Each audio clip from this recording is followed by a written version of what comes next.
देवी रुक्मिणी लक्ष्मी माता का अवतार है, तो राधा कौन है? वे भी देवी लक्ष्मी का ही अवतार हैं, लेकिन उनको शाप मिला था, इसलिए उनको श्री कृष्ण अवतार से पहले पृथ्वी पर आना पड़ा। अगर श्री रुक्मिणी जी देवी लक्ष्मी का अवतार थी, तो श्री कृष्ण के साथ सदैव श्री राधा ही क्यों पूजी जाती हैं? भगवान श्री कृष्ण के साथ राधा की पूजा क्यों? प्रेम से बोलो राधे राधे। राधा मात्र एक नाम नहीं है जिसे कृष्ण नाम के पहले लगाया जाता है। आज भी जब कहीं शाश्वत व आध्यात्मिक प्रेम की चर्चा होगी, तो राधे कृष्ण की मनमोहक छवि ही मन मस्तिष्क में आती है।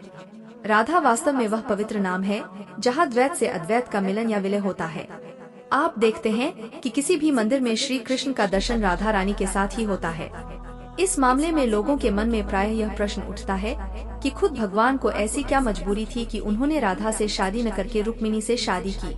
यह प्रश्न भी उठता है कि जैसे राम के साथ सीता, शिव के साथ पार्वती एवं विष्णु के साथ लक्ष्मी की पूजा होती है, उसी प्रकार कृष्ण के साथ उनकी पत्नी रुक्मिणी की पूजा न होकर मंदिरों में राधा की मूर्ति होती है तथा उन्हीं की पूजा भी होती है।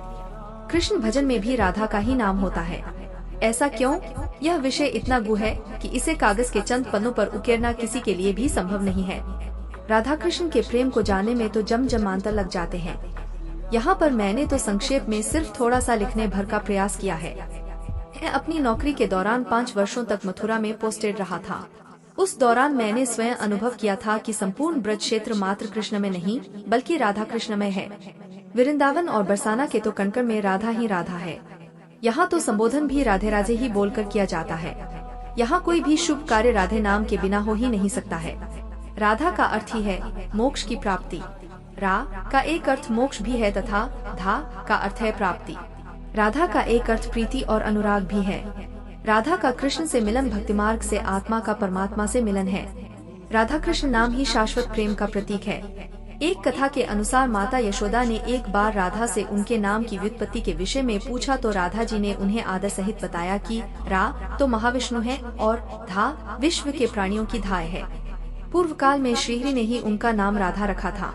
विवेचना हेतु सर्वप्रथम प्राचीन ग्रंथों पर दृष्टि डालनी होगी। राधा का जिक्र महाभारत, श्रीमद् भागवत, हरिवंश पुराण तथा गीता में नहीं है। राधा का जिक्र पद्म पुराण, ब्रह्मवैवर्त पुराण तथा गर्ग संहिता में अवश्य है।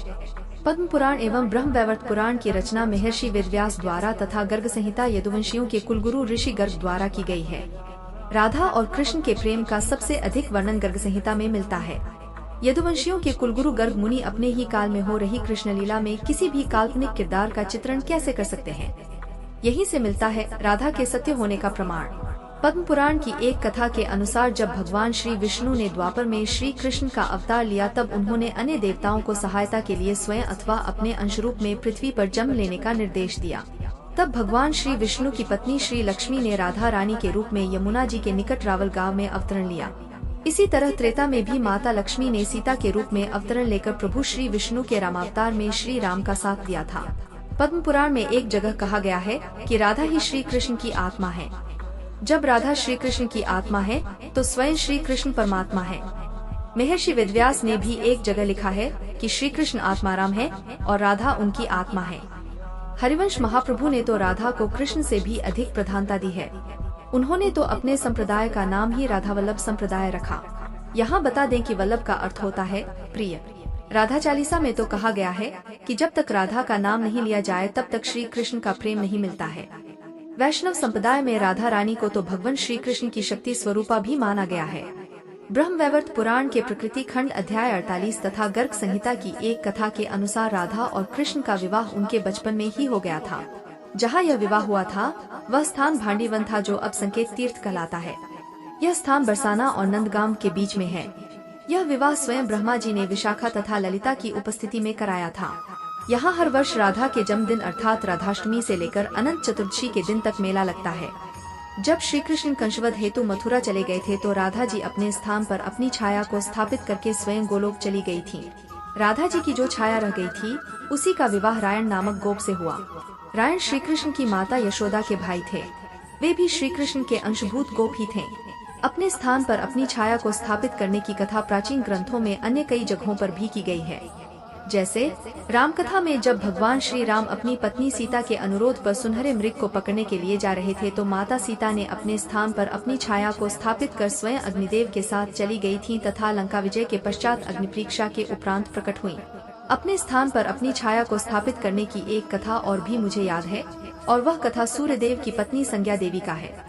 एक बार उन्होंने भी तपस्या हेतु जाते वक्त अपनी जगह अपनी छाया को स्थापित किया था। ब्रह्मवैवर्त पुराण के अनुसार राधा का जन्म भाद्रपद मास के शुक्ल पक्ष की अष्टमी तिथि को हुआ था। महर्षि गर्ग के अनुसार राधा भी कृष्ण की तरह अनादि और अजन्मी है, अर्थात उनका जन्म भी माता के गर्भ से नहीं हुआ था।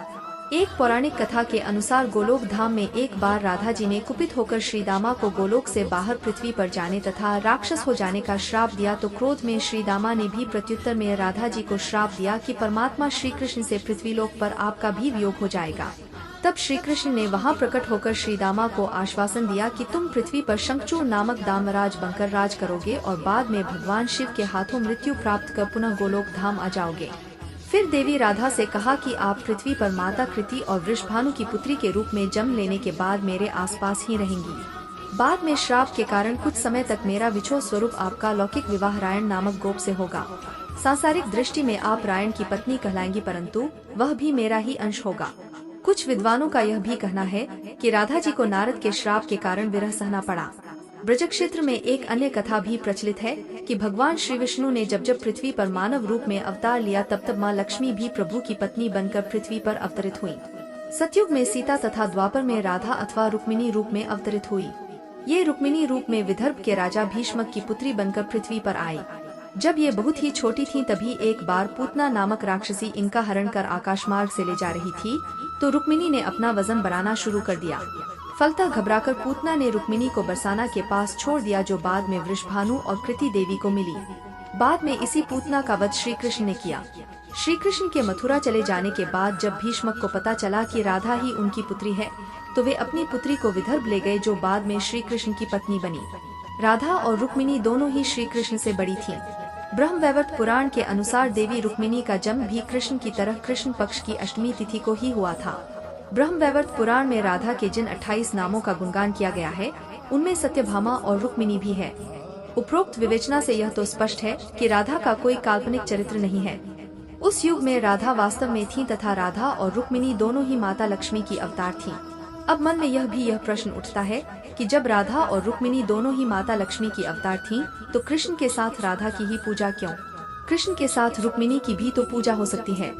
इसका उत्तर निम्न बिंदुओं पर विचार करने से स्वतः मिल जाती है। एक तरफ राधा की छवि श्री कृष्ण की प्रेमिका, सखी एवं पत्नी तीनों रूपों में अंकित है, तो दूसरी तरफ रुक्मिणी की छवि सिर्फ पत्नी के रूप में पुराणों में वर्णित है। राधा कृष्णा का प्रेम दैहिक एवं लौकिक न होकर शाश्वत एवं पालौकिक है। महर्षि वेदव्यास, गर्ग ऋषि, जयदेव आदि की रचना का सही अर्थ न निकालकर कुछ आधुनिक साहित्यकारों ने राधा कृष्ण के प्रेम को लौकिक दृष्टि से देखते हुए एक व्याहता स्त्री से श्री कृष्ण का प्रेम दिखलाया है। महाभारत के प्रमुख पात्र भीष्म, द्रोण, व्यास, कर्ण, युधिष्ठिर, अर्जुन आदि श्री कृष्ण के महान चरित्र की प्रशंसा करते थे। यहाँ तक कि सदैव आलोचना करने वाले शिशुपाल और दुर्योधन ने भी श्री कृष्ण के चरित्र के विरुद्ध कभी कुछ नहीं कहा। अगर हम श्री कृष्ण के संपूर्ण जीवन काल को देखें तो इसे मुख्यतः 3 भागों में बांट सकते हैं। सर्वप्रथम बाल्यकाल, जिसमें समस्त कृष्ण लीला का वर्णन ऋषि मुनियों, भक्तों एवं कवियों ने किया है। यह काल भगवान ने गोकुल और वृंदावन में बिताया। भक्तिकाल का साहित्य तो इन्हीं लीलाओं से ओतप्रोत है। इस काल के श्री कृष्ण की पहचान वंशी वाले कृष्ण के रूप में की जाती है। राधा कृष्ण के प्रेम का युग भी यही काल था। भक्तिकाल या पूर्व मध्यकाल, जिसकी अवधि संवत 1343 से 1643 तक मानी जाती है, में राधा कृष्ण भक्ति का तो निरंतर विस्तार होता गया। चैतन्य महाप्रभु, निम्बार्क संप्रदाय, राधावल्लभ संप्रदाय, सखी भाव संप्रदाय, जयदेव आदि ने तो इस भाव को और भी पुष्ट किया। चूँकि भक्तिकाल का समस्त साहित्य राधा कृष्ण के शाश्वत प्रेम से भरा है, इसलिए मंदिरों की मूर्तियाँ भी राधा कृष्ण की ही है, न कि रुक्मिणी कृष्ण की। कंशवध के बाद जीवन का दूसरा भाग गुरुकुल में बीता तथा तीसरा भाग श्री कृष्ण का योद्धा चरित्र एवं कुशल राजनीतिज्ञ का है। इस काल में इन्होंने द्वारका पर शासन किया, कई युद्ध लड़े तथा सबसे चर्चित कार्य महाभारत का युद्ध था। अर्जुन को गीता ज्ञान देते समय की छवि तो श्री कृष्ण की अकेली छवि है, इसमें राधा या रुक्मिणी कोई भी नहीं है। संसार में अधिकतर मंदिरों में भगवान श्री कृष्ण राधा रानी के साथ पूजित हैं, तो कुछ मंदिरों में बाल रूप में अकेले और कुछ में अपने बड़े भाई बलराम जी के साथ, परंतु कुछ मंदिरों में अपनी पत्नी रुक्मिणी के साथ भी पूजित हैं। इनमें से 2 मंदिर की जानकारी मुझे भी है। ये मंदिर है मथुरा का द्वारकाधीश मंदिर तथा महाराष्ट्र के पंढरपुर गांव का विठ्ठल रुक्मिणी